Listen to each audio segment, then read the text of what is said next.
आज देवांशच्या आत्तूला देवांशने चापटच मारली. ते बिचारी किती लाड पुरवते, त्याचा लाड करते.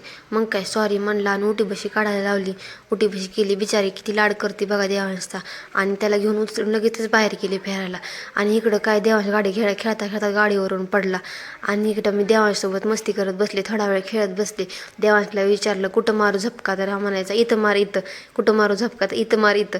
आणि मग माझ्या ह्या लहान बाळाला आता खूप सारे शब्द फुटायलात बरं का बोलायला. आणि ते इतकं नवलवानं वाटतं ना मला.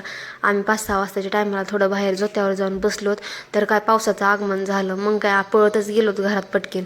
घरात येऊन बसलो तर देवांश आम्ही सगळे एकदा कपिल शर्मा शो बघत बसलो थोडा वेळ. इथं संध्याकाळच्या स्वयंपाक काय बनवावं याच्या टेन्शनमध्ये देवांशला आणलेली पूर्ण चॉकलेट संपवून टाकले मी, विचार करत करत फिरत फिरत.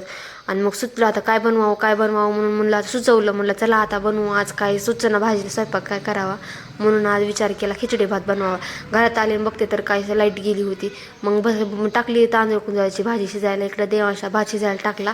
आणि खिचडी भातासाठी टोमॅटो, कांदा, बटाटा, कोथिंबीर, हिरवी मिरची चिरून घेतली. आणि इकडं देवांशच्या आजोबाचं देवांशचं खेळणं चालू झालं. आणि इकडं बघा देवांश कसा मध्ये मध्ये लुडबुड करत होता आजीसोबत. आणि इकडं आईने मस्त अशी तांदूळ कुंजळाची भाजी बनवून घेतली. आणि त्यासोबत भाकरी केल्या. आता रानभाजी म्हणल्यावर त्यासोबत खायला भाकरी चांगली लागते. मग भाकरी बनवून घेतली आणि मस्त असा खिचडी भात तयार आहे. या जेवायला.